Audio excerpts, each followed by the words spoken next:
muchas gracias damos al Señor por esta oportunidad que Él nos da una vez más de continuar con esta serie de la carta del apóstol Pablo a los filipenses.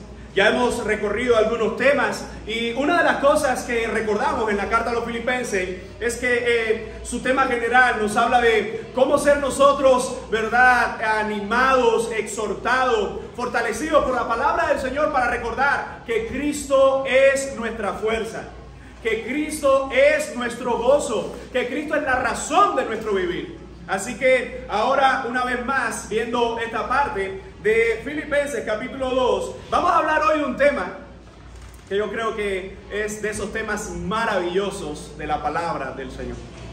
Cuando leemos Filipenses, como se leía en el devocional, cuando meditamos en Filipenses, justamente les puedo confesar que estos versos que aparecen acá, esta porción, la segunda porción que vamos a ver en esta mañana, del verso 5 al 11, hermanos, es teológicamente hablando de lo más profundo que podemos encontrar en el Nuevo Testamento. Y nos vamos a dar cuenta que es puesto en un contexto de lo más práctico para la vida de la iglesia. Eso rompe todo esquema de que la teología en su máxima expresión es para los cerebros más brillantes. La teología, la doctrina, la Biblia en su máxima expresión es para todos, es para nosotros. Así que cuando hablamos de el tema en cuestión hoy, déjame primero comenzar con una definición de lo que es humildad.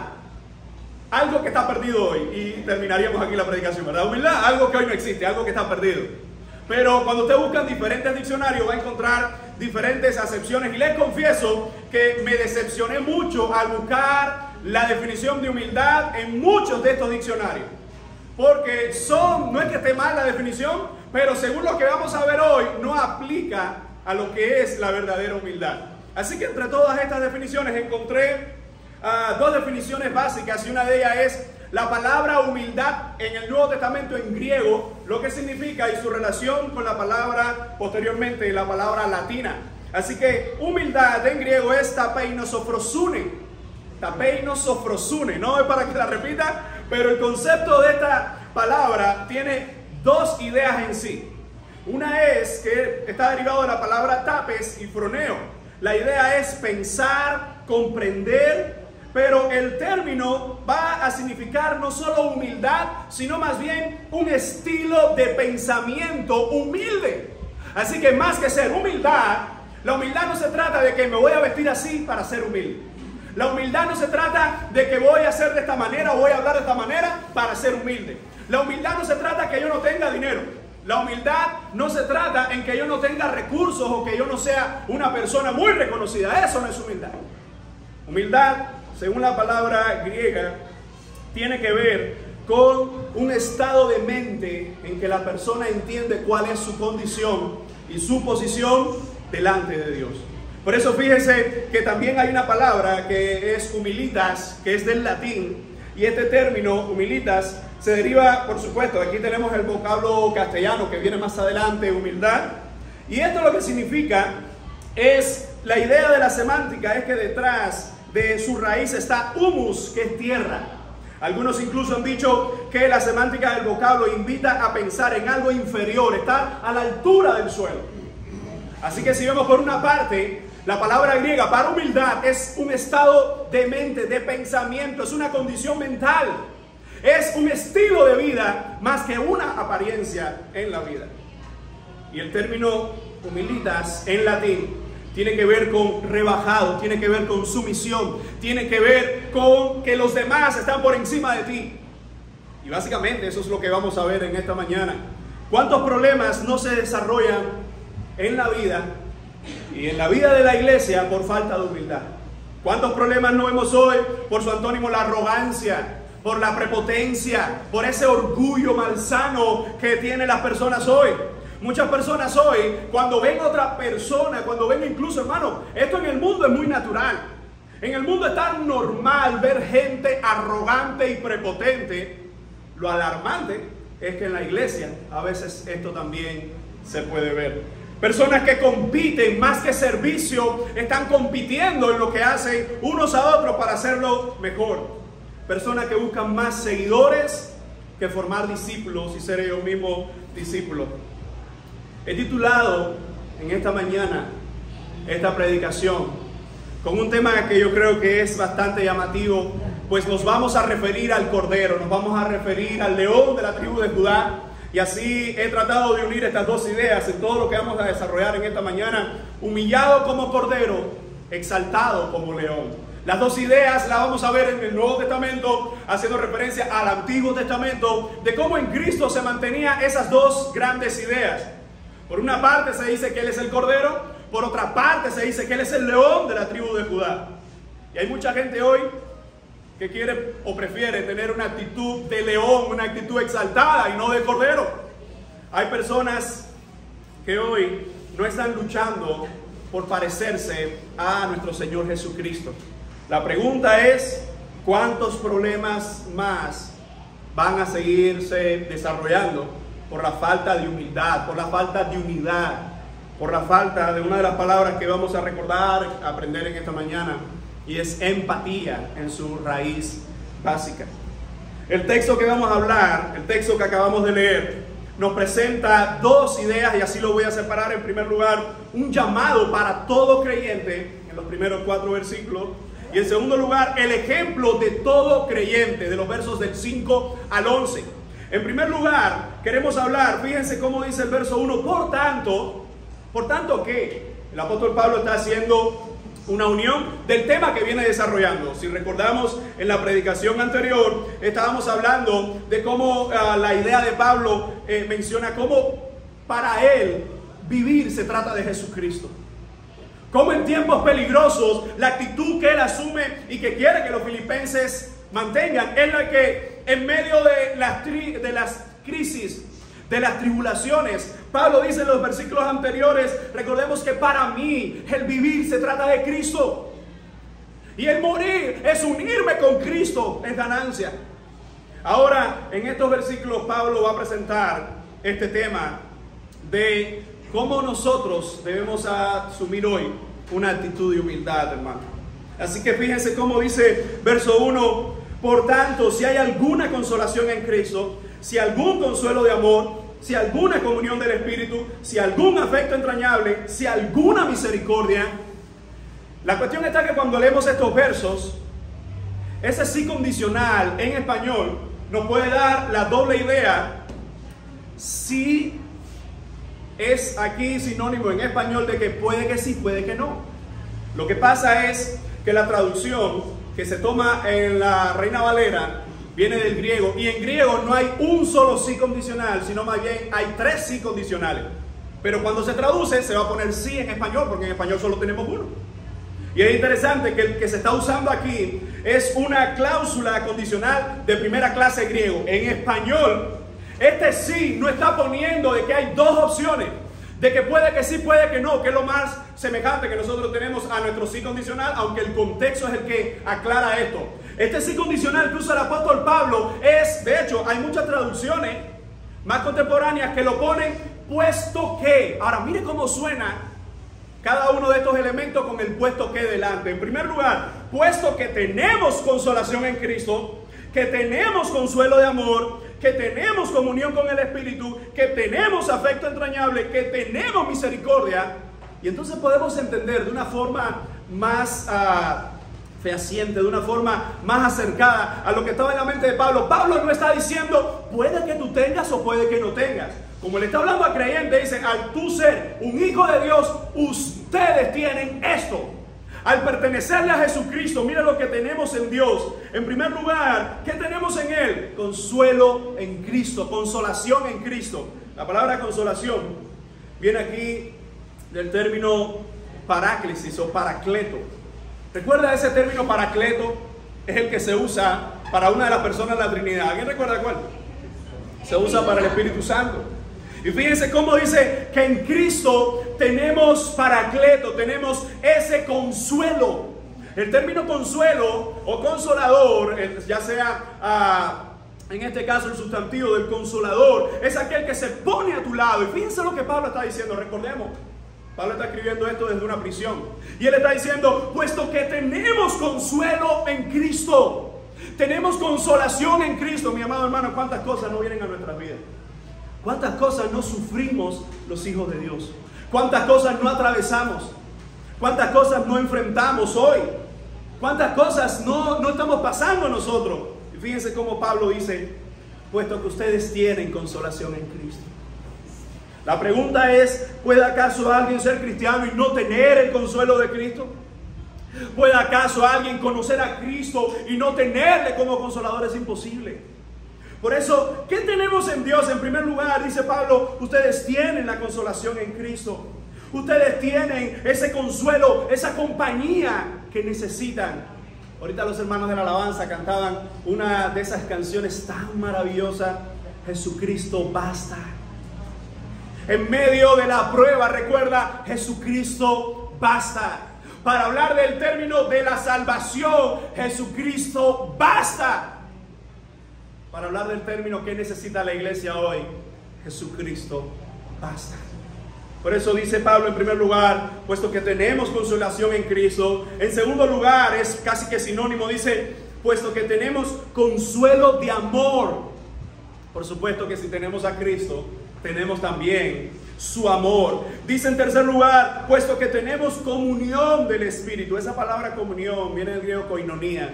Y esa palabra se usa mucho en el libro de los Hechos, cuando dice que ellos tenían en común todas las cosas.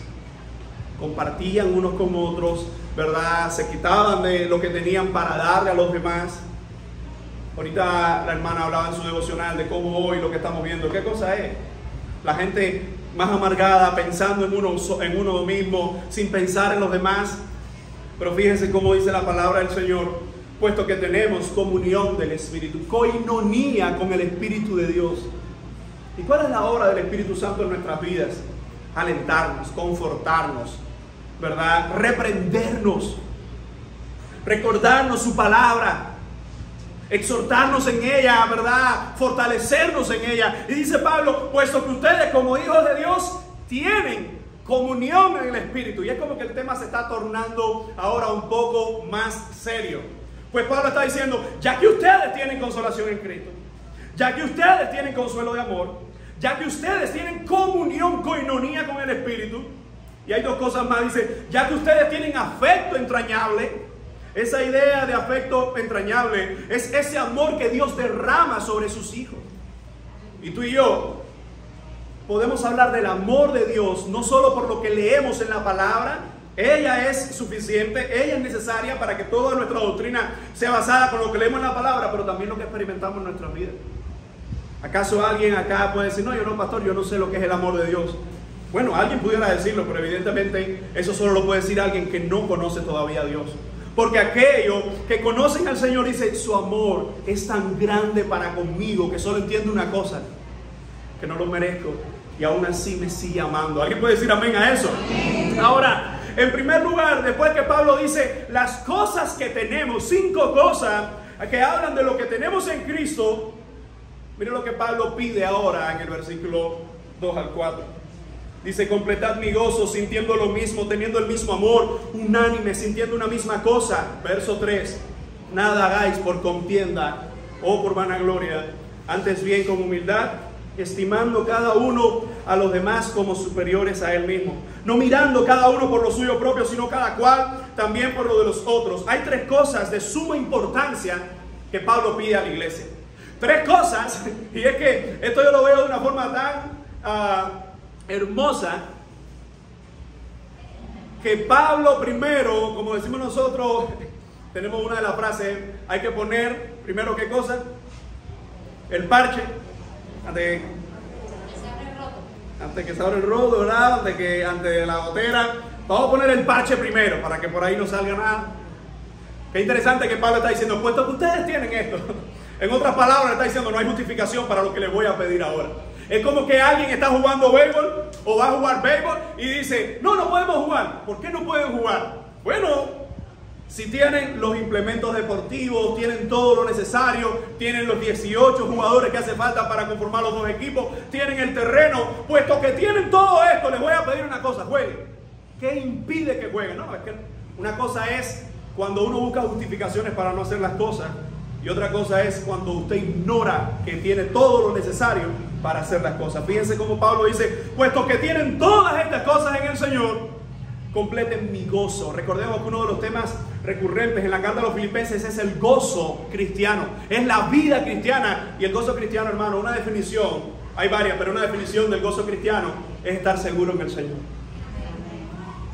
Puedo tener gozo, que no es sinónimo de reír, es sinónimo de esa paz que necesito, de esa fuerza que necesito, de ese consuelo que necesito cuando Dios está conmigo, ¿verdad? Por eso ahora Pablo dice estas tres cosas importantes. ¿Qué es lo primero que vamos a ver acá que hace referencia? Unidad. Unidad, fíjense cómo dice completar mi gozo. Pablo está diciendo a esta carta, le está diciendo que el gozo es Jesucristo. Y ahora él dice, pero hay algo que yo quiero que ustedes hagan para que completen mi gozo en el Señor. Dice, sintiendo lo mismo, teniendo el mismo amor, unánimes, sintiendo una misma cosa. Hermano, cuando se habla de unidad, hay que entender que una de las cosas que Pablo está recurriendo acá, y lo vemos en toda su teología, ¿verdad?, en las diferentes cartas del Nuevo Testamento, una de las cosas es que tú y yo podemos pensar diferente, pero en las cosas esenciales no podemos pensar diferente. Las cosas esenciales en cuanto a la doctrina, tú no puedes pensar que Jesucristo no es Dios, y si lo piensas, tú no eres mi hermano. Si yo pienso que la Biblia está llena de errores, yo no soy tu hermano, porque ella es inerrante. Es decir, hay cosas que son fundamentales. Hay cosas en que debemos mantener la unidad que se nos pide en el Espíritu, en su palabra. Bueno, si tú piensas que lo mejor para dirigir un devocional es una camisa manga larga con una corbata, y el otro piensa, bueno, mira, yo pienso que no es necesaria la corbata. Pero ya eso es una cuestión moral, una cuestión de cultural, que por supuesto que debe regir bajo el parámetro de pudor. No puedo pararme acá en camiseta porque no estamos en una playa. No es lo mismo si estuviéramos en una playa todo y podemos estar en short y nadie ofendiera su conciencia. Pero hay cosas que cuando se habla de estar unidos en Jesucristo son no negociables. Y fíjense cómo el apóstol dice, sintiendo lo mismo, teniendo el mismo amor, unánime, sintiendo una misma cosa. Pablo más adelante va a decir que es ese sentimiento, pero él está poniendo, ¿verdad?, las bases. Y él dice, como iglesia necesitamos la unidad. Hermano, hay tantas divisiones en ocasiones en la casa del Señor por cosas insignificantes. Te pongo un ejemplo. Si alguien en este lugar, en este púlpito, comenzara a predicar que la salvación es por obras, yo pienso diferente, se le daría un tratamiento bíblico por la Escritura, disciplinario, ¿verdad?, de confrontarlo. ¿Por qué dices eso? Porque es algo que está bien claro en la palabra. Pero eso no sería que nos vamos a dividir, eso sería que ponemos al descubierto los que son herejes. Por supuesto, si alguien, después de confrontarlo con la palabra, sigue o persiste en ese pensamiento herético.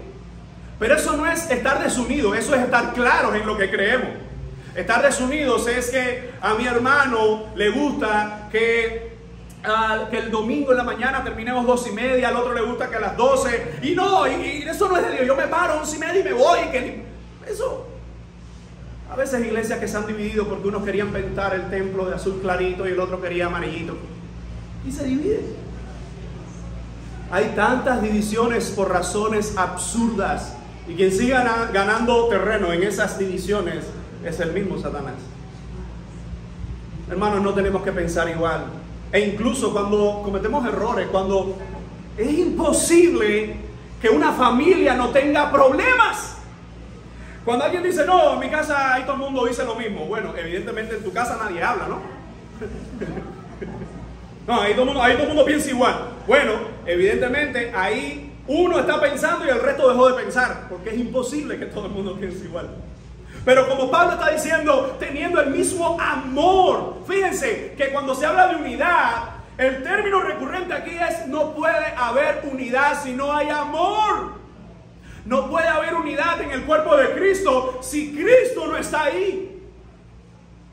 Porque aunque pensemos diferente en cosas secundarias, en cosas que no son determinantes en la fe cristiana, tenemos que estar unidos.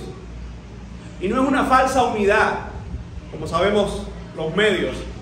Aquí todo el mundo piensa lo mismo, aquí todo el mundo dice lo mismo y te entrevistan. Y a los 20 que entrevistan, los 5 que te ponen fueron los 5 que dijeron lo que ellos querían que dijeran. Y tú dices, aquí todo el mundo piensa igual. Esto es increíble. No, no es increíble. Es que el que tiene la cámara y el que tiene el guión hace lo que quiere. Y si alguien se sale del guión, voy a poner un ejemplo sin dar tantas especificidades, pero hubo un evento nacional hace como un mes, no sé, y estaba en la escuela, en la universidad, y llegó alguien y me dijo, no, queremos hacerte una entrevista para que nos digas qué piensas sobre este evento. Y le dije, mira, porque es amigo mío, le dije, mira, tú puedes hacer la entrevista, pero de entrada te voy a decir que no la hagas, porque yo sé que no la vas a poner medio, está bien, ya, vamos a pasar a otro. Le dije, no, porque yo sé que no la vas, ¿para qué me vas a poner ahí a hablar 5 o 10 minutos, los 3 minutos de algo que tú me estás preguntando cuando mi opinión no va a salir? Hermano, cuando hablamos de unidad, no es falsa unidad y no, aquí todo el mundo, no, aquí no hay problema. Y decimos, en esta iglesia, no, aquí todo el mundo se ama, aquí todo el mundo se cuida, aquí todo el mundo se ayuda, aquí todos pensamos igual. Miren, el ideal bíblico, el mandato bíblico es estar unidos. Pero tenemos que reconocer que por nuestras imperfecciones a veces estamos más desunidos. Pero eso no debe ser la media, ni debemos conformarnos con eso. Por eso Pablo dice, sintiendo lo mismo, teniendo el mismo amor, unánime, sintiendo una misma cosa. La razón para estar unidos es Jesucristo. La razón para seguir unidos es Jesucristo. Y al estar desunidos, recuerde, yo puedo estar desunido en pensamiento, pero no en espíritu. En espíritu tenemos que seguir peleando juntos, tenemos que seguir amándonos, tenemos que seguir cuidándonos, que es lo que la palabra del Señor dice. Y quizás usted dice, bueno, pastor, eso no se aplica. Bueno, entonces estaríamos desobedeciendo la palabra del Señor. Miren lo que dice Juan 17, 20, 21, hablando Jesús del tema. Cuando está rogando, recuerden Juan 17, Jesús está rogando por sus discípulos, por ti y por mí. Esta oración es por nosotros también. Y fíjense cómo dice, mas no ruego solamente por esto, sino también por los que han de creer en mí por la palabra de ellos. Y tú y yo estamos hoy aquí porque hemos creído por la palabra. Y ese que creyó por la palabra, si le das atrás y le das atrás, el inicio está aquí en los apóstoles. Y dice Jesús, para los que han de creer en mí por la palabra de ellos, para que todos sean uno, como tú, oh Padre, en mí y yo en ti, que también ellos sean uno en nosotros, para que el mundo crea que tú me enviaste. La unidad que Jesús manifiesta aquí, esta oración, yo creo que es una de esas oraciones que está todavía en cumplimiento, porque todavía hay mucha desunión en la iglesia en diferentes aspectos. Y fíjense cómo la palabra está diciendo, Pablo está diciendo, completad mi gozo, estén unidos. Segunda cosa que pide el apóstol, verso 3, y es la humildad. Evidentemente pone la base de la unidad, que debe ser en amor, y ahora habla de la humildad. Verso 3 dice, nada hagáis por contienda o por vanagloria. Como vimos domingos anteriores, recuerda que había un grupo predicando para darle envidia a Pablo de la prisión. Es decir, que Pablo, una de las cosas que tiene en mente, y los filipenses también, es que hay gente que dice hacer cosas para Dios y lo hace o por contienda o por vanagloria. La palabra contienda viene del griego eritea, que significa o describe la actitud de aquellos que se oponen al apóstol. Sin duda tal conducta es carnal y no es del espíritu. Y esta palabra da la idea, ¿verdad?, de alguien que busca provecho propio, y escuche, en detrimento de los demás. No es que yo voy a buscar el bien mío, sino que yo busco el bien mío, hágale daño a quien le haga daño y que le duela a quien le duela. Ahí está el problema de hacer algo por contienda. Como hablábamos en domingos pasados, es cuando alguien en la casa del Señor quiere hacer algo, pero lo está haciendo para competir. Que lo está haciendo para darle en la cabeza. ¿Cómo es posible que yo pueda hacer algo en la casa del Señor para darle en la cabeza a otro hermano? Ah, tú hiciste esa doctrina, tú vas a ver que el mío va a quedar mejor. Eso no lo estás haciendo para el Señor, lo estás haciendo por contienda. Hermanos, cuando hacemos las cosas y las hacemos para el Señor, la contienda es algo que en nuestra naturaleza pecaminosa puede estar ahí latente. No, cuando en otros tiempos era mejor. Una de las cosas que nosotros damos gracias al Señor es por aquellos que nos han antecedido en este lugar, porque nosotros no estamos en este lugar para competir con los que estuvieron aquí al principio. Estamos para seguir la obra del Señor Jesucristo en este lugar, porque los que un día comenzaron aquí fue por Jesucristo. Fue para la gloria de Cristo, no para la nuestra. Por eso cuando yo digo, no, porque antes no se hacía y ahora lo hacemos mejor, o antes sí se hacía y ahora no lo hacemos, hermano, eso es carnal. Eso es poco espiritual. Fíjense cómo el apóstol está diciendo, no hay nada por contienda, es decir, para crear conflicto, o por vanagloria, es decir, para buscar, ¿verdad?, ese reconocimiento, esa vanagloria, esa gloria vacía. En otras palabras, la gloria la recibe Dios. Fuera de ahí, lo demás es vanagloria. Hago algo para Dios, la gloria la recibe Dios. El problema es que uno dice, no, lo hago para la gloria de Dios, pero por dentro, no, esto es para mí. Oye, qué bien me sentí, como la gente me reconoció, como la gente dijo, oh, wow, qué bueno. Hermanos, la vanagloria, recordemos que por vanagloria, hoy tenemos miles, o te lo voy a decir en términos matemáticos, la tercera parte de los ángeles del cielo, hoy los tenemos como demonios, por la vanagloria de Satanás, que arrastró junto con él la tercera parte del cielo. La vanagloria convirtió ángeles en demonios. La vanagloria convirtió al querubín protector, al que estaba preparado para la alabanza en el cielo, en Satanás. La vanagloria, la arrogancia, la altivez de espíritu. ¿Y sabe qué? Que muchos critican la arrogancia cuando están abajo, cuando no son reconocidos, pero cuando están ahí, a mí me gusta poner este ejemplo porque, como decía un cómico de la televisión, de los pocos que ya quedan, decía, no, porque el currículum o la biografía de todos los cubanos es la misma. Humilde, hijo de padres humildes, una condición precaria, rayando ya casi con la indigencia. Pero decía este cómico, es que todos los cubanos tenemos esa trascendencia, no todos, pero todos, decía él, los cubanos tenemos esa trascendencia humilde, porque alguien puso que humildad es sinónimo de pobreza y no es así. ¿Cuántos conocen a ese vecino que comía champola? Aquí en Pinar del Río se usa el término de ese champola. Usted sabe que eso es allá del centro para allá, de oriente, champola. Los mamoncillos, y echado ahí con azúcar. Cubano que se respeta tuvo que comer eso. Eso era como tomarse un helado de esto de... Ya se me olvidó hasta la marca. El Nestlé. Era champola. Y usted ve ese vecino que comía champola con usted y le pedía la de usted y se comía la que estaba babiada usted porque él no tenía ni para champola. Y ese vecino cambió, o llega un carro, o llega con sus cadenas y te mira y dice... Y sigue su camino y dice, mira este come champola.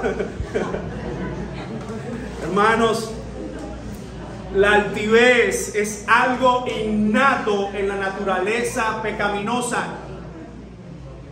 Y cuando estamos sirviendo al Señor, de hecho, el solo paso de ser rescatado por el Señor es tan glorioso y tan maravilloso que a la vez debemos tener mucho cuidado. Porque cuando uno mira a otra persona, ¿qué es lo que uno dice? Señor, yo estaba así perdido. Y no es que usted esté ofendiendo a esa persona, sino que usted está reconociendo de dónde Dios le sacó. Por eso cuando hablamos de humildad, miren, la humildad no se aprende leyendo los libros. La humildad no se aprende practicando frente al espejo. La humildad es el resultado, escucha, el resultado de vivir a los pies de Jesucristo. Es decir que la humildad no es un concepto aprendido. La humildad es algo real. Y fíjense que esa realidad de la humildad, Pablo dice que no sea por contienda o por vanagloria. Sigue diciendo el verso, antes bien con humildad. En otras palabras, el apóstol está diciendo, cuando hagas algo, y la pregunta es, ¿y qué hacemos nosotros? Todo el tiempo estamos haciendo algo. Dice, cuando hagas algo, a los filipenses, y nos dice a nosotros también esta mañana, háganlo, dice, con humildad. Y por si fuera poco, miren la explicación que Pablo da a continuación. Estimando cada uno a los demás como superiores a él mismo. ¿Qué tiempo llevas en la iglesia? No, llevo 3 meses. Como te falta todavía.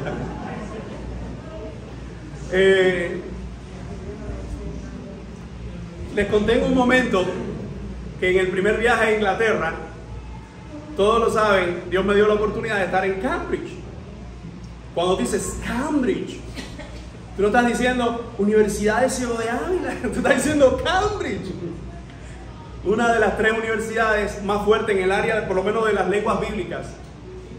Y cuando yo llego allá, yo recuerdo, estábamos reunidos y había profesores, en algún momento creo que les conté algo de esto, habían profesores de todo el mundo, literalmente de diferentes partes del mundo, estaban ahí con libros escritos, libros que yo mismo leía de ellos y después los vi allí.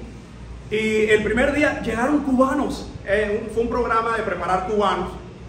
No sé si el programa bueno, es un programa que entró con los bautistas y ellos nos llaman. Entonces, cuando llegamos, una de las preguntas que estaban haciendo, bueno, ¿qué enseñas en Cuba? Y yo aquí en el seminario, en nuestro humilde seminario, enseñaba como en ese momento 600 asignaturas. Y yo dije, yo no voy a decir aquí que yo enseño exégesis del Nuevo Testamento, que es cómo aplicar el procedimiento correcto para entender el Nuevo Testamento desde las lenguas. Yo fui ahí a estudiar lengua porque evidentemente no sabía las lenguas bíblicas. Yo dije, yo no puedo decir eso, ¿qué va? ¿Qué otra cosa? Homilética, de cómo predicar y los pasos y cómo debe, pero eso también está relacionado con los idiomas bíblicos. Y dice, eso tampoco puedo decir. Yo en un momento dije, yo voy a decirle, cuando me pregunten, ellos no saben nada, yo digo, educación física, pero en un seminario no se da educación física, seminario teológico. Y digo yo, bueno, hermenéutica es lo más sencillo de todo. Y es cuando el estudiante entra al seminario, es lo primero, los pasos para interpretar, leer, volver a leer, hacer las preguntas. Es hermenéutica. Cuando me pregunta delante, bueno, ¿y tú qué enseñas? Digo, no, hermenéutica. Me mira así y dice, pero ¿cómo tú enseñas hermenéutica sin saber los idiomas bíblicos? Yo dije, tenía que haber dicho educación física. Hermano, una de las cosas que nosotros entendemos, o debemos entender, ahí yo vi personas que literalmente, uno de ellos, Kim Phillips, él se sabe el Antiguo Testamento en hebreo de memoria. De memoria. Y no estoy exagerando, algunos le hicieron la prueba. Tú le decías en hebreo una frase, pensemos, no sé, uno de esos libros, una de las frases del libro que fuera, tú le comenzabas la frase, se la leía y él de memoria te la seguía. Dice, y yo que me cuesta trabajo aprenderme 10 versículos de la Biblia, mira este. Y esa persona, en una ocasión yo estaba hablando con él de un tema del evangelio aquí en Cuba y las dificultades para poder estudiar los pastores, ustedes saben, porque créanme que en un momento le dije a los que estaban conmigo, ¿tú sabes por qué él hace eso? ¿Tú sabes por qué él se sabe el Antiguo Testamento en hebreo completo? Porque él ha pasado su vida estudiando. ¿Tú sabes por qué yo no me lo sé? Porque cuando empiezo a aprenderme, en el principio, mi amor, no hay huevos. Alabado, hay que dejar a esta familia comprar huevos. Cuando estoy, Aleph, Bet, y estoy en el alfabeto, coge la niña, corre que sacaron aceite. Y hablo hebreo con el de la tienda, pero eso hay que resolverlo. Pero lo cierto es, mi amado hermano, y mi punto es con ese hermano, ese Kim Phillips, hablé con él y él hablando de un versículo de la Biblia. Ahora mismo les confieso, no recuerdo ni qué versículo era. Ese hombre comenzó a llorar, hablando de un verso de la Biblia. Y tú dices, ¿dónde salió ese falso concepto de aquellos que más buscan de la palabra del Señor se vuelven arrogantes? La arrogancia no está en lo que buscamos de la palabra del Señor. La arrogancia está en lo que desconectamos cuando nos acercamos a la palabra. Si me acerco a la palabra para llenar mi mente de información y descuido mi vida, mi comunión con Jesucristo, la humildad no va a ser una característica. Recuerda, humildad no es un concepto que se aprende. Humildad es el resultado de vivir pegado al Señor. Amado hermano, fíjense cómo Pablo dice, antes bien con humildad, estimando cada uno a los demás como superiores a él mismo. En otras palabras me está diciendo que cuando yo miro a mis hermanos, cuando yo te miro a los ojos, más que poner etiquetas, ¿dónde estudiaste? ¿Qué tiempo llevas en la Biblia? ¿Qué libro escribiste? Que eso aquí no se aplica. Dice Pablo, cuando mires a tu hermano, ponlo por encima de ti. Es bien difícil. Pero ¿sabes qué?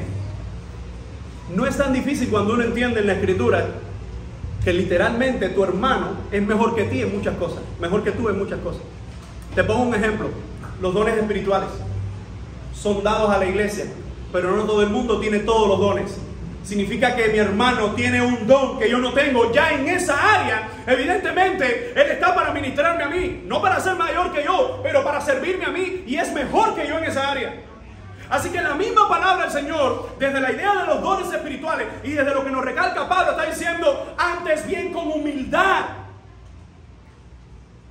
Mirad a mi hermano por encima de mí. Es cuando yo digo, yo no soy más importante que ninguno de mis hermanos en la fe. Hermano, pero qué difícil es encontrar eso, porque es algo con lo que tenemos que luchar. Es algo con lo que tenemos que batallar. Yo recuerdo cuando estaba en el seminario, yo comencé en segundo año, pues venía del seminario bautista en Santi Espíritu, había uno y estudié ahí y me convalidaron el primer año. Yo entro directo en segundo año, pero yo recuerdo que había un grupo mayor que el de nosotros y era el grupo de la competencia, eran como 15, 16 y usted lo veía compitiendo y este no sabe y se burlaban. Hoy hablaba con uno de mis hermanos y amigos del alma. En estos días hablaba con él y de esos 15, 16, hoy están en el ministerio 2. 2 solo están sirviendo al Señor. ¿Y el resto dónde está? Perdido en el mundo. Perdido. Cayeron muchos de ellos, adulterios, fornicaciones, incluso homosexualidad, lesbianismo, todos ellos se perdieron. ¿Por qué? Hermanos, porque lo que nosotros estudiamos, lo que nosotros aprendemos de su palabra, tiene que reflejar en nosotros el carácter de Cristo.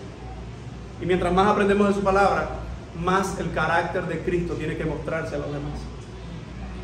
Por eso que cuando Pablo dice, estimando cada uno a los demás como superiores a él mismo, es fácil cuando veo a un hermano que evidentemente en la teología es alguien muy sabio, que lleva muchos años, yo digo, wow, cómo ha crecido esta persona, incluso yo quisiera ser como esa persona. A esa persona no es difícil verlo como superior a sí mismo. El difícil es ver a esa otra persona que todavía no sabe tanto de la Escritura, que todavía está comenzando, que todavía está creciendo en muchas áreas. Pero recuerda que tú y yo también estamos creciendo, todos estamos creciendo. Incluso esa persona, aunque es muy madura, sigue creciendo, porque la estatura no es el que más sabe entre los hombres, la estatura es Jesucristo. Entonces fíjense, cuando nosotros vemos esto y vemos un hermano que evidentemente está dando pasos por donde ya nosotros transcurrimos, dice el apóstol, estimando cada uno a los demás como superiores a él mismo. Así que después de Pablo hablarnos de hay en ustedes la unidad, hay en ustedes humildad. Miren lo tercero que menciona Pablo en el verso 4. No mirando cada uno por lo suyo propio, sino cada cual también por lo de los otros. Esta palabra no aparece en el texto, pero yo he tratado de resumir este verso en una palabra que también aparece en el Nuevo Testamento y es empatía. Empatía. Empatía viene del término griego em, que significa estar o con, y patheo, que significa sufrir. En español nosotros tenemos una frase para referirnos a esa palabra, pero no sabemos qué es de esa palabra donde sale, y es ponernos en los zapatos de los otros. Qué fácil es tratar de poner a los demás en mis zapatos. Si tú supieras lo que estoy pasando, si tú supieras lo que estoy sufriendo, y es cierto, porque todos estamos pasando algo, y es cierto que hay personas, que hay hermanos que están pasando cosas más difíciles. Pero la idea de empatía, fíjense cómo Pablo dice, no mirando cada uno por lo suyo propio, sino cada cual también por lo de los otros. El primer y gran mandamiento, amarás al Señor con toda tu mente, con toda tu alma, con toda tu fuerza. Y el segundo, semejante a este, es, y amarás a tu prójimo como a ti mismo. Yo no sé cómo la gente ha sacado un tercer mandamiento que dice, para amar al prójimo tengo que amarme a mí mismo. Lo que la Biblia habla de amarnos a nosotros mismos es más bien tener cuidado con ese amor a nosotros mismos, porque puede ser en exceso y puede llegar a ser pecaminoso. Un ejemplo es cuando yo trato de cuidarme en lo que como. Hoy es muy fácil, ¿no? Porque más bien en lo que no como. Pero cuando trato de cuidar mi salud en cuanto a la comida, estoy cuidando mi cuerpo, ¿verdad? Para evitar futuras enfermedades. Pero una cosa es cuidar mi cuerpo y otra cosa es amar tanto mi cuerpo. ¿Qué es lo que vemos hoy en las redes sociales? Ese narcisismo pecaminoso, que es sobreexaltar el cuerpo humano y el amor a uno mismo. Empatía es lo que tú y yo necesitamos para decir, ¿y qué estará pasando mi hermano? ¿Y qué estará sufriendo o atravesando mi hermano? Hay veces en que te es más fácil saber lo que tu hermano está pasando porque muchas veces lo atravesamos.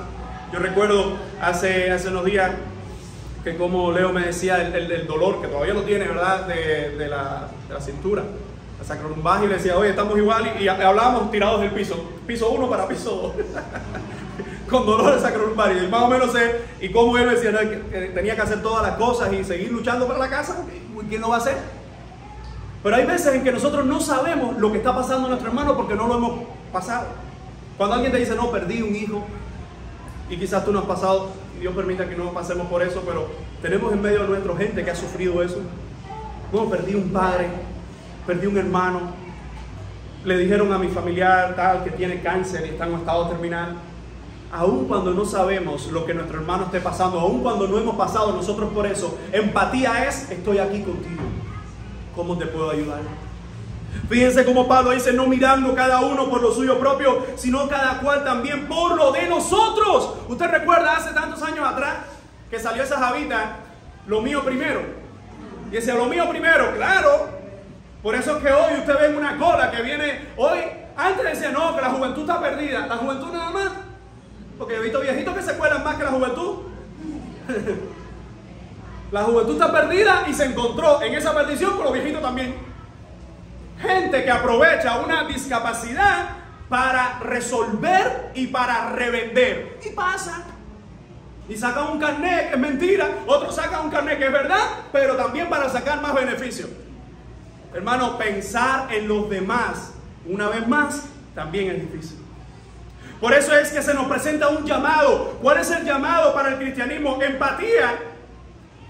No es solo, tomé una nota y quiero leerse, la empatía no es solo ponernos en los zapatos de los demás, sino también en ocasiones darle nuestros zapatos a los demás.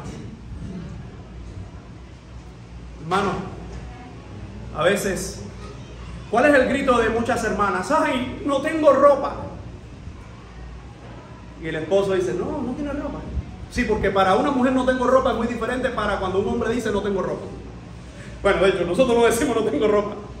Pero cuando por casualidad un hombre dice no tengo ropa, es que porque la camisa que tiene ya es un indigente ya, con él. Pero cuando la mujer dice no tengo ropa, usted abre. ¿Y esto en qué se convirtió? ¿Qué es esto? ¿Gelatina? No, porque eso significa, no es no tengo ropa, sino es que ya no tengo ropa de acuerdo a mi gusto, de acuerdo a la estatura de la mujer perfecta, a las libras que están de más. Es que ya no tengo eso que es de acuerdo a mi gusto, a mis necesidades, a la moda, etcétera, etcétera, etcétera. Amado hermano, empatía es cuando en ocasiones tú ves a tu hermano y teniendo 4 o 5 pares de zapatos y ves a tu hermano con los zapatos rotos y dice voy a orar por ti por esos zapatos. Eso no es empatía, eso es hipocresía. Empatía es que no tenemos tanto, pero cuando de lo que tenemos compartimos, somos más que bienaventurados. Así que el apóstol Pablo, resumiendo esta primera idea, nos dice, hay un llamado para el evangelio. Ustedes que tienen todo lo que necesitan en Cristo, el llamado es este, el llamado a la unidad, el llamado a la humildad y el llamado a ser empático, a tener empatía unos con otros. Y después de presentar este argumento, que evidentemente cuando leemos Filipenses en el capítulo 4 vamos a ver que hay 2 hermanas allí, Evodia y Síntique, que parece ser que han tenido conflictos y ese conflicto se ha trasladado a la iglesia. Recuerden cómo se leían las cartas en el primer siglo, y esta carta, todos los hermanos así sentados, el pastor comenzaba a leerla en público. Imagínense cuando llega al capítulo 4, que está Evodia y Síntique, que dice, hermano, os ruego por estas hermanas que han sido útiles en el evangelio, que sean de un mismo sentir. Y estaba Evodia y Síntique ahí. Yo no sé si tú en esta mañana has tenido problema con alguien. Y no es un problema tener problema con alguien, el problema es seguir en esa actitud. Y fíjense cómo el apóstol está haciendo un llamado a la unidad, a la humildad y a la empatía, para en segundo lugar hablarnos entonces del ejemplo de todo creyente. Y ahí es donde toma la fuerza el título que he puesto: humillado como un cordero, exaltado como un león. Ese es el ejemplo de cada cristiano. Y fíjense cómo dice en el versículo 5, hablando en primer lugar de la humillación de Cristo: haya pues en vosotros este sentir que hubo también en Cristo Jesús. Te lo pongo en retrospectiva. Pablo en primer lugar está hablando de que todo lo que tienen en Cristo, su consuelo, su amor, su misericordia, sean humildes, sean, ¿verdad?, unidos, tengan empatía unos con otros. Y les voy a poner un ejemplo para que nadie diga eso es imposible. Haya pues en vosotros este sentir que hubo también en Cristo Jesús. ¿Recuerda lo que dije al comienzo? Que este es uno de los pasajes más profundos teológicamente, y que es dado, no es que Pablo en este momento quiere dar una disertación teológica de la kenosis de Jesucristo, y ahora vamos a ver lo que significa todo eso, sino que Pablo da esa disertación bajo el pretexto de que tienen que ser unidos, tienen que ser humildes, tienen que amarse los unos a los otros, soportarse los unos a los otros. Dice: haya pues en vosotros este sentir que hubo también en ¿quién? En nuestro mayor ejemplo. Algunos traducen así: tened continuamente en vuestro ser interior la forma de pensar que también tuvo Cristo Jesús. La forma de pensar. Recuerda lo que cuando hablamos de la palabra humildad, que tiene que ver con el pensamiento, un estado mental, que es un estilo de vida. Dice: haya pues en vosotros este sentir que hubo también en Cristo Jesús. Pablo está diciendo: es imposible que en la iglesia haya unidad, es imposible que entre los cristianos haya humildad, es imposible que entre los cristianos haya empatía, amor los unos por los otros, si no tienen como ejemplo a Jesucristo. Fíjense ahora lo que va a decir: cómo Cristo no se aferró a su gloria y majestad. Y ahora comienza, y voy a tratar de hacerlo lo más sencillo posible. Dice: el cual siendo en forma de Dios. Ese término forma de Dios viene de una palabra griega. Esa forma es morfé. Y cuando buscas esa palabra en las diferentes manifestaciones que tiene ella, es una forma esencial que nunca cambia. Se entendería así: siendo Él en una forma que jamás dejará de existir y de ser, siendo en forma de Dios, no estimó el ser igual a Dios como cosa a que aferrarse. Dice la palabra que nuestro Señor Jesús, estando en la forma del mismo Dios, siendo el mismo Dios, eso no fue para Él un obstáculo para lo que vamos a ver ahora, para la humillación. Hermanos, una de las cosas que nos impide ser humildes es cuando nos aferramos a estilos de vida o a cosas en nuestras vidas que no queremos soltar. Fíjense cómo dice ahora la palabra del Señor. Lo que Pablo nos está diciendo en Filipenses 2:6 es que Cristo Jesús ha sido siempre y siempre continuará siendo Dios por naturaleza. Ahora, ¿cómo? Dice el texto: el cual siendo en forma de Dios, el cual siendo la esencia misma de la deidad, el cual siendo Dios mismo, la segunda persona, pero siendo Dios mismo con todos sus atributos, Él no tuvo eso como algo de lo cual agarrarse. Y miren lo que dice ahora el versículo 7. Sino que se despojó a sí mismo, tomando forma de siervo, hecho semejante a los hombres. Ese término despojó viene del mismo griego kenosis. Por eso que se habla la kenosis de Cristo. Hay algunas traducciones que sustituyen el término despojó por se autolimitó. Él se puso límites. Y déjame decirte algo: ¿cómo Cristo se despojó? La pregunta sería: ¿de qué se despojó? Porque si Él se despoja de sus atributos divinos, como hay gente que dice: no, mira, Él no sabía lo que iba a ocurrir, Él no sabía ni el día ni la hora, Él no sabía, que no. Y recién antes de comenzar el ministerio público, le dice a aquel discípulo: aquí un verdadero varón de Dios, yo te vi cuando estabas debajo de aquel árbol. Él mismo conocía lo que estaba en el corazón de la persona, nadie tenía que decírselo. Pero aún así, fíjense cómo dice Cristo mismo, nuestro ejemplo, Dice, se despojó, se autovació. La idea de despojó, recuerda hace muchos años un maestro que ponía este ejemplo, es cuando tomas un vaso y lo vacías así completo, que no queda ni una sola gota. La pregunta es, ¿dejó de ser omnisciente? ¿Dejó de ser omnipresente? Bueno, no lo dejó de ser, pero se puso límites. ¿Por qué razón? Porque tomó una forma humana, un cuerpo humano. Miren, la humillación de Jesucristo comienza antes de la encarnación, cuando Él desde la eternidad, dice la primera epístola de Pedro, que ya estaba preparado el cordero para ser inmolado, pero en la encarnación, María,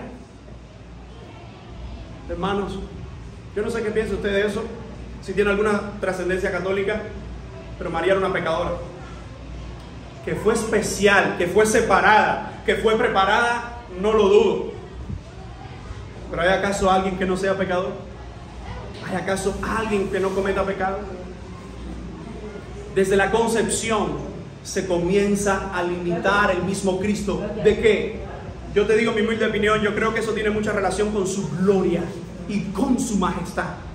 Porque el dueño de toda la gloria, que todos los ángeles le están adorando, le están alabando por la eternidad, viene al vientre de una mujer con defectos. Nace por la misma vía que todo mortal nace. Es cuidado de la forma en que todo mortal necesita ser cuidado. E incluso los evangelios dicen que iba creciendo en estatura y conocimiento. Ese conocimiento evidentemente tiene que ver con el conocimiento humano. Tanto es así que el Nuevo Testamento no nos da ideas de cómo fue Jesús, pero todos asumimos que Él pasó por el mismo procedimiento que todos, donde tuvo que empezar a caminar, empezar a hablar. Y aún así, no dejó de ser Dios. Déjame decirte, eso es un misterio. Pero en ese misterio vemos al dueño de toda la gloria, al que ha creado todas las cosas, lo vemos como un niño, por amor a nosotros. Por eso es que Pablo está diciendo, Él se despojó a sí mismo, tomando, dice, forma de esclavo. Esa palabra ahora, forma, cuando dice forma de siervo, ese término también es morfé. ¿Recuerda? Forma esencial que no cambia. Qué interesante que dice, siendo en forma de Dios, ahora asume algo nuevo en Él, que no va a cambiar jamás. Y es su forma de esclavo. Dice, estamos hablando de Jesucristo. A veces vemos, no, fulano, oh, qué humilde, oh, el Papa, oh, no sé quién, oh, aquella persona que humilde, Mahatma Gandhi, toda esa gente son pecadores perversos que necesitan la gracia de Jesucristo. Pero Jesucristo, que no conoció pecado, y por nosotros se hizo pecado, se autolimitó, se puso límites a sí mismo. Recordemos lo que dice Juan 17:4. La noche anterior a la crucifixión, Jesús clama desde lo más profundo de su corazón, ahora, Padre, glorifícame en tu presencia con aquella gloria que tuve contigo antes que el mundo existiera. Evidentemente esa gloria ahora no está siendo manifestada. Miren, estamos hablando de Dios siendo adorado, la mejor y más excelente adoración porque la creó Él mismo. Los ángeles le están adorando. Ahora viene a la tierra y hay mucha gente que en su propio ministerio, desde hecho su propia familia al comienzo, recuerda, muéstrate, y esto decían porque todavía no creían en Él. Sus discípulos, pero ¿quién es este que aún le obedece los vientos? Los fariseos. En aquella cruz, bájate, si eres el Hijo de Dios, bájate. La resurrección, digan que sus discípulos lo robaron. Y hasta el día de hoy, usted habla y todo el mundo no cree en Él. Y estamos hablando del dueño de toda la gloria. Y todavía hoy no es adorado por todo el universo. Es decir, por todas las personas. Porque hay personas que no creen en Él. Y fíjense cómo dice, se despojó a sí mismo tomando forma de esclavo y hecho semejante a los hombres. La palabra que se usa aquí para semejante es una palabra de condición temporal. Porque Dios absorbe la naturaleza humana y en esa condición, dice, sin dejar la divina, absorbe la de esclavo, la de creación, la humana, algo que sería por la eternidad, nunca igual a nadie, y ahora siempre Dios hombre, un misterio, mi amado hermano. Porque incluso la palabra del Señor nos dice que en la resurrección de Cristo nos habla de ese cuerpo glorificado. Primero en Corintios 15 nos dice Cristo es la primicia y después nosotros seremos como Él. Mi amado hermano, estando en esa condición de humillación, de ser hombre, no se quedó allí.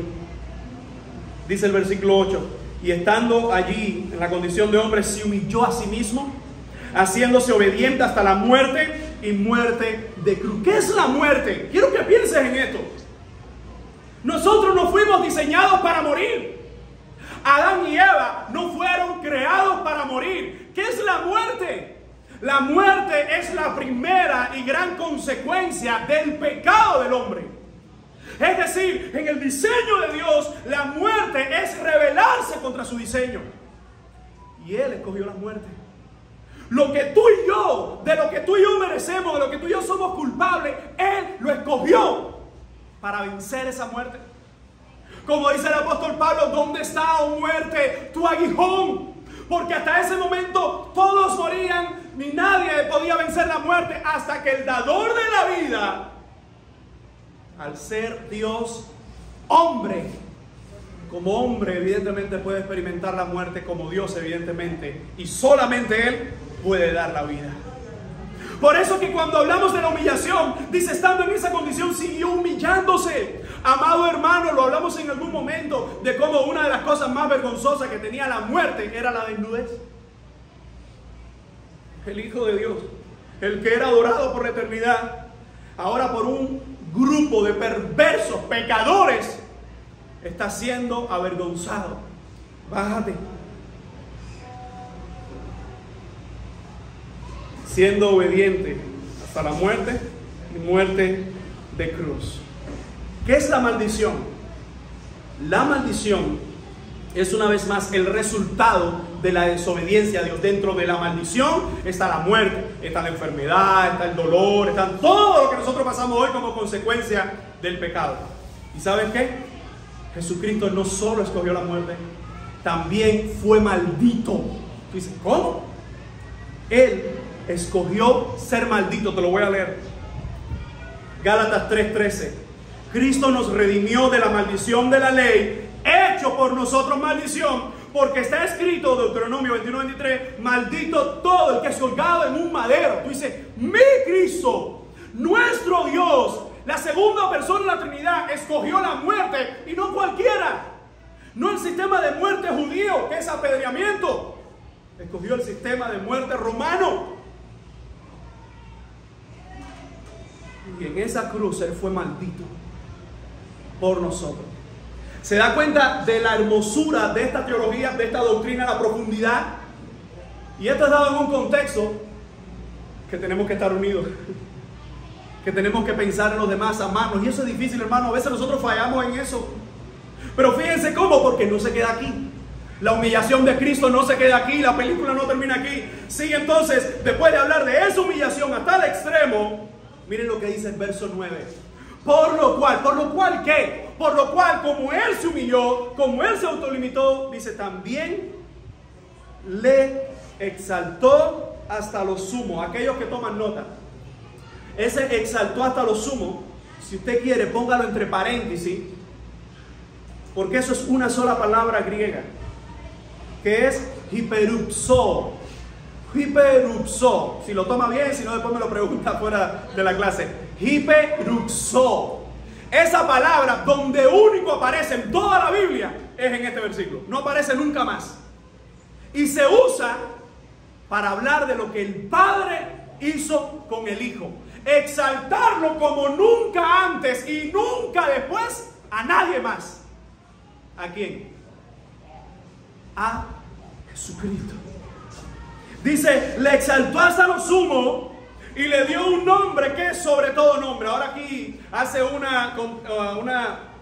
paralelo con Apocalipsis, que dice que Él será manifestado. Y miren lo que dice el verso 10. ¿Recuerda lo que dije hace un momento?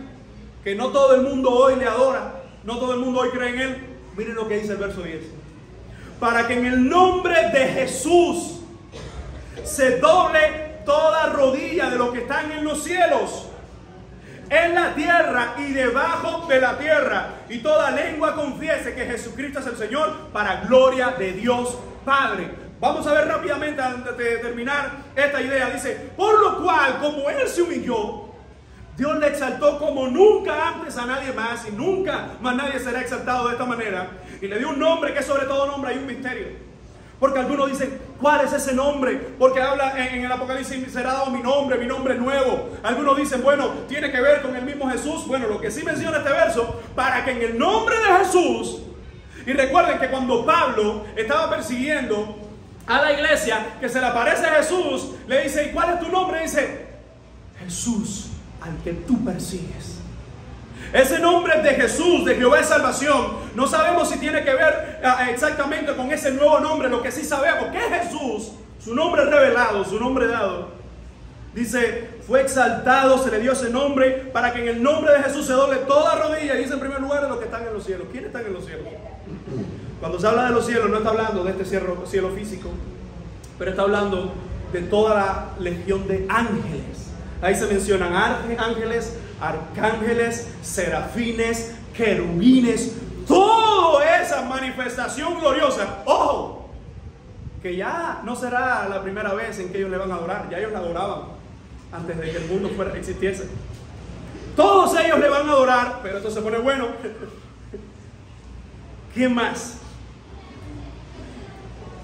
¿Quién más? Los que están en la tierra. ¿Quiénes están en la tierra? Todo hombre y mujer que vive en este mundo. Pero ahí hay dos grupos: los que somos de Él y los que no son también. Pero los que somos de Él, pensemos, como decía el apóstol, que el Señor venga hoy. Nosotros le vamos a adorar, pero los impíos, esa adoración o ese reconocimiento de doblar sus rodillas, no es para salvación.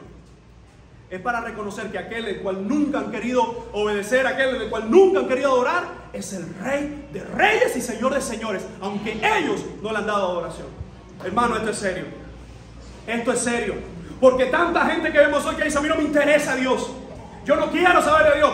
Un día, si no lo haces hoy por amor, lo vas a hacer por obligación. Y ojo, porque después de eso, lo que viene es condenación para esa persona.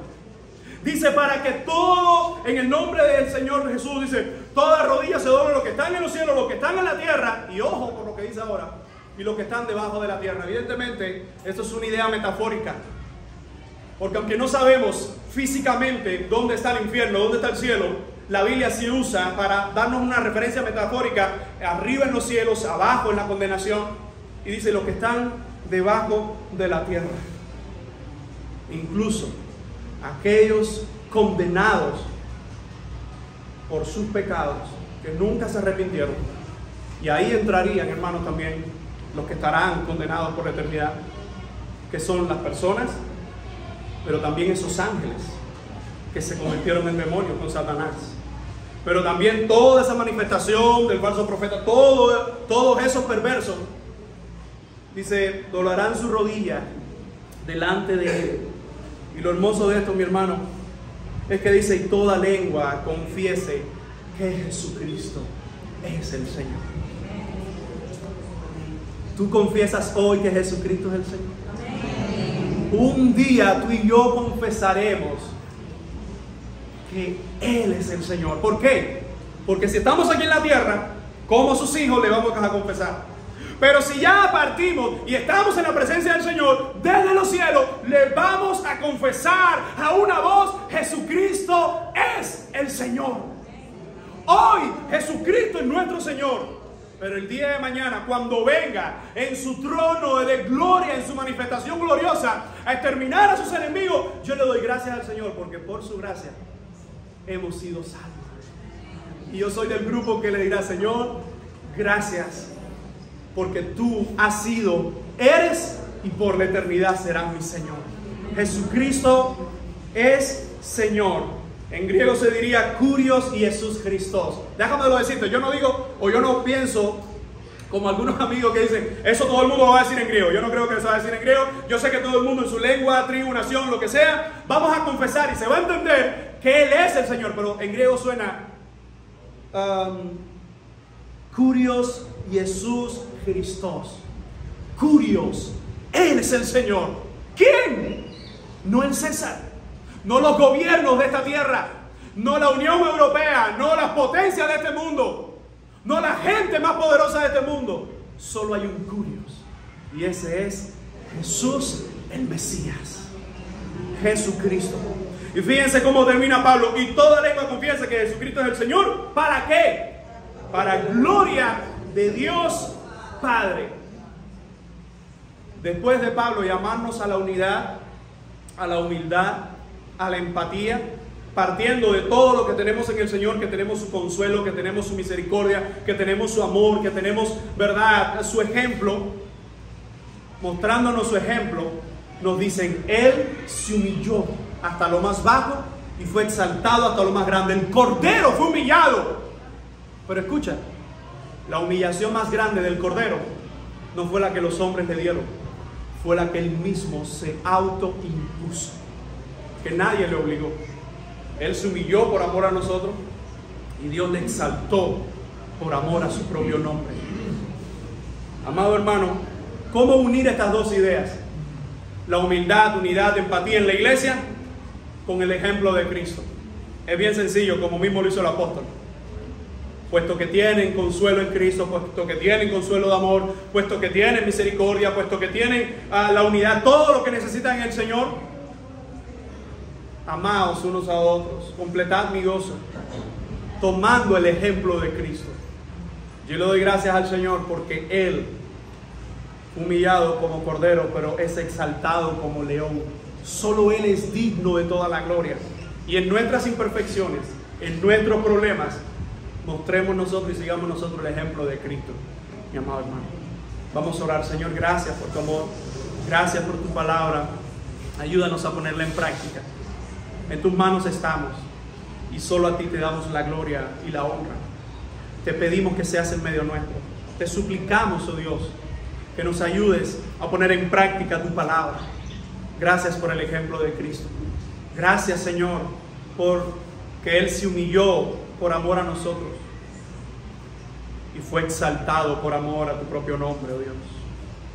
Ayúdanos a nosotros parecernos cada vez más a ti, Señor. Aleja de nosotros toda arrogancia, toda carnalidad, toda prepotencia, Señor. Todas esas cosas que no permiten que nos parezcamos más a ti.